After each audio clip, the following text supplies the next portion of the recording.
La vie sauvage. L'expression vie sauvage désigne une partie de la biodiversité ne subissant pas ou très peu de perturbations dues à la présence humaine, à ses activités et à leurs effets. Elle regroupe les formes de vie libres et non domestiquées, que ce soit les animaux, les plantes, les organismes fongiques ou d'autres organismes. Nous avons par exemple l'éléphant dans une réserve intégrale de faune, l'arbre dans une forêt primaire, les phytoplanctons dans les mers, etc.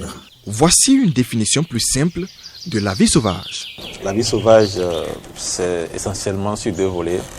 Il y a la flore et la faune. Il y a la vie sauvage au niveau de la flore et la vie sauvage au niveau de la faune. La vie sauvage contribue au bien-être humain, au développement durable au travers des aspects scientifiques, écologiques, éducatifs, culturels, récréatifs et esthétiques. Pascal Goua, auditeur en gestion des aires protégées. La faune et la flore sauvage jouent un rôle capital à l'échelle planétaire. Elles interviennent dans les processus écologiques et biologiques essentiels à la vie, tels que la pollinisation et la dissémination des graines, la photosynthèse et les services de régulation des écosystèmes. Elles sont à la base de la mise au point de la majeure partie des produits pharmaceutiques.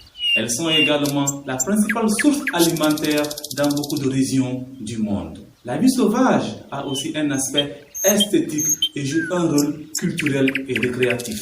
Malgré le service rendu à l'humanité par la faune et la flore, la vie sauvage subit d'énormes pressions dont les causes principales tirent leurs racines des actions anthropiques. Mathias Olaoumi, auditeur en gestion des aires protégées et de la biodiversité. Le braconnage et le commerce illégal des espèces, la déforestation au profit de l'agriculture et de l'exploitation minière, de la construction des routes et des habitations, l'utilisation non durable des ressources naturelles, différentes autres formes de pollution telles que l'emploi abusif des pesticides, le rejet des déchets plastiques dans les océans, l'émission de CO2 par les véhicules et les usines. La vie sauvage au Bénin est aussi menacée. Patrice Soglo, journaliste spécialiste des questions environnementales. Quand nous prenons d'abord les forêts, nous n'êtes pas sans savoir qu'il y a une destruction massive de nos forêts. Au sud, on n'en a pas assez, mais vers le nord du pays, ou bien au nord du pays, nous avons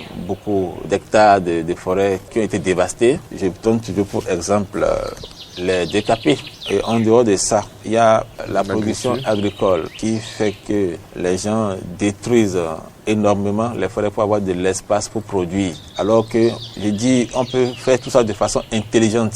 C'est-à-dire voir comment avoir de l'espace pour la production sans pour autant déranger la végétation. C'est un peu ça. Et maintenant, quand on parle de la faune, n'est-ce pas, sans savoir que l'éléphant, le lion, l'hippopotame sont des espèces menacées parce que les trophées sont activement recherchés. Donc le commerce illégal poursuit son cours. Dans le même temps, il y a les acteurs de lutte qui traquent ceux qui sont dans ce secteur-là. Malgré ces pressions, plusieurs tests offrent un cadre assez fourni pour la protection de la vie sauvage au Bénin. Ludovic Ledo, juriste de l'environnement.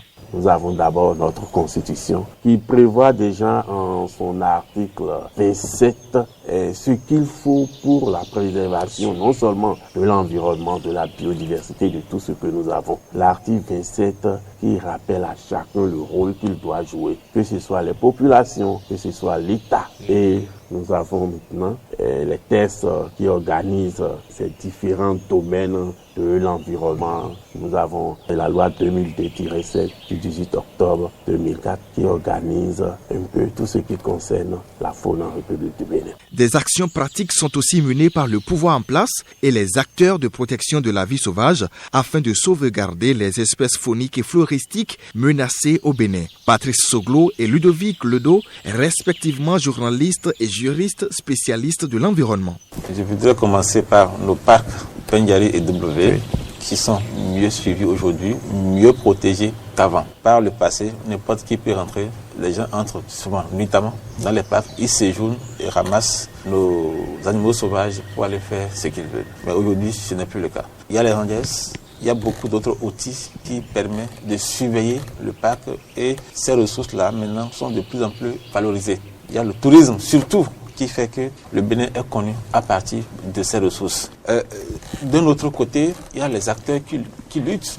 C'est le moment également de dire un grand merci aux forces de sécurité publique parce que le programme que nous animons apporte un appui technique pour protéger les espèces et mener la lutte contre la criminalité faunique. Nous remercions déjà les efforts qui sont fournis au niveau des 2 grands parcs. D'abord pour la préservation de ces ressources-là. Mais nous devons toujours veiller à ce que ces ressources qui sont préservées le soient véritablement. Pour ne pas que des personnes extérieures puissent s'adonner à ce commerce et anéantir les efforts qui sont fournis chaque jour. Il faut poursuivre avec la sensibilisation répressive, la sensibilisation elle-même. Et après la sensibilisation, il faut véritablement une franche collaboration entre les différents acteurs. Il ne faut pas dire que non, parce que moi je suis de l'administration forestière, c'est vrai. Revêtu des pouvoirs constitutionnels et que par exemple les OLC et autres ne doivent pas peut-être s'immiscer dans ce qui se fait. Sauvegarder la vie sauvage, c'est sauvegarder l'humanité.